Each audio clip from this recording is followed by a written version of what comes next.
It's going up. It's going up a lot. And let me just back that up a little bit because that's easy to say. I don't say things like that without a lot of analysis. There are three different ways to think about it. One is just some technical analysis. This is the third great bull market in gold in history. And when I say history, I'm only going back to 1971 because prior to 1971, gold was money. So you didn't have a bull market or a bear market. It was fixed to the dollar. The people who bang the table and say, give me a gold standard. I was like, well, be careful what you wish for, because in a gold standard, you're not going to make any money on gold because it's fixed, it's pegged to the dollar. If you want to make money on gold, you would actually be against a gold standard because they keep screwing up the currency and the gold goes up. But we had a bull market from 1971 to 1980 and gold went up 2,700%. Then we had a bear market from 1980 to 1999, and gold went down from $800 to $250. So that's, do the math, that's 60 or 70%. Then we had the second great bull market from 1999 to 2011, and gold went up 670%. Then we had a bear market. It's so funny how these things go in cycles. From 2011 to 2015, but you can call the bottom. It was December 16th, 2015. Gold was $1,050 an ounce. I'm talking US dollars. That was the bottom. And I saw it at the time, and I called it at the time based on a conversation I had with Jim Rodgers, who's the greatest commodities trader in history. And we were down in the Dominican Republic at Casa de Campo during the bear market. And I said, Jim, what do you think about gold? He goes, well, I own it. But I'm not buying more at the moment. I'm waiting. He said, I'm not selling it, but I'm not buying more. I'm waiting. And he said to me something that just hit me right between the eyes. He said, gold is going to the moon, but no commodity goes to the moon without a 50% retracement along the way. There comes a time when it drops 50%, and then there's like the second liftoff, and then it goes to the moon. Now, take the bottom in 1999, it was $250 an ounce. The top was $1,900 an ounce in August 2011. So that's $1,750. Half of that, so 50% retracement would be down $825. So 1,900 minus $825 puts you at 1,075. Well, bingo, 1,050. That's close enough for government work, as we say.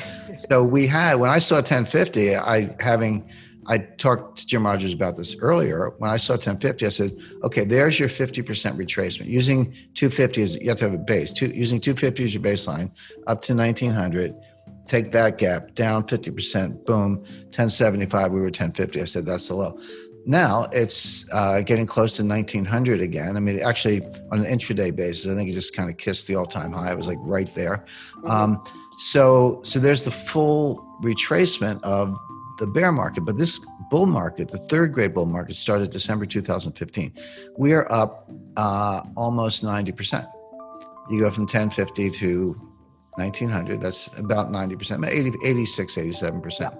But bear in mind, the last two bull markets, remember what I said, 2,700% and 670%. So 85% is great. But when you get into like 600, 700, 800%, or 2,000%, you're talking about $15,000 by 2025. So if we just did the average of the two prior bull markets, I'm not even talking about the higher of the two. Take the two bull markets, average the duration and the gain, and then apply it to December 2015. You get to the exact number is $15,000 by 2025, $15,000 an ounce by 2025.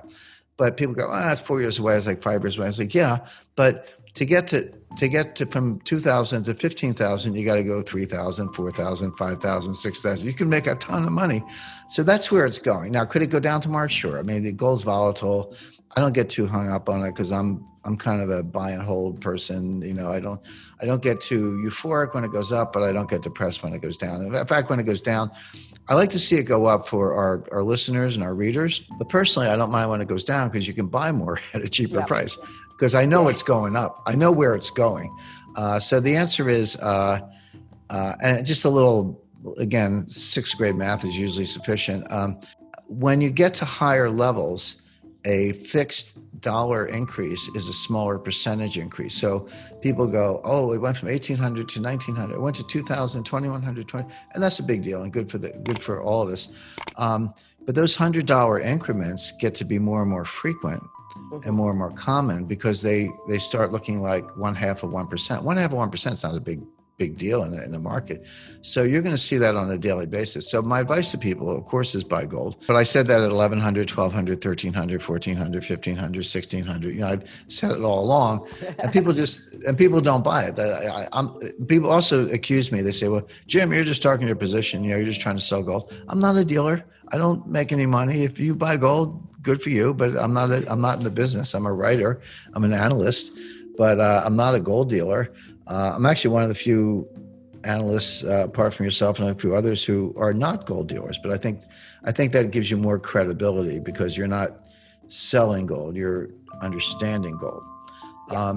But for anyone who hasn't bought it yet, of course, denial is a powerful thing. They'll say, well, I missed the boat. Now it's up this high, it's going to go down. You haven't missed the boat. I mean, again, 80, 90% is a good run, but this is going to go multiples of that. All right, let's dive a bit deeper into what we've covered about gold. So, we've been seeing gold prices going up quite a bit lately, and there are a few factors behind this trend that we can break down. Firstly, when we look back at the history of gold prices since 1971, we can identify 3 major periods where gold prices surged. These periods are often referred to as bull markets, and they're characterized by sustained increases in the price of gold. The most recent bull market began in 2015 when gold prices were relatively low. Since then, we've witnessed a significant uptrend, with gold prices rising by almost 90%. However, if we compare this current increase to the previous bull markets, it might seem a bit modest. For instance, in the past, we've seen gold prices skyrocket by 2,700% and 670%, making the current surge seem comparatively smaller. Now, looking ahead to the future, some experts are making bold predictions about where gold prices could be headed. There's talk of gold reaching a staggering $15,000 per ounce by 2025. That's a substantial jump from where prices stand today. But, of course, we have to consider that the path to that price level may not be smooth sailing. Gold prices can be quite volatile, meaning they can experience significant fluctuations in the short term. Despite this volatility, many investors still view gold as a valuable asset to have in their portfolios. That's because gold has a reputation for holding its value over time, especially when other investments might be struggling. So, if you're thinking about adding gold to your investment mix, it could be worth considering for the long term. In essence, the story of gold is one of resilience and opportunity. While we can't predict exactly where gold prices will go in the future, understanding the historical trends and current market dynamics can provide valuable insights for investors looking to navigate the world of commodities trading.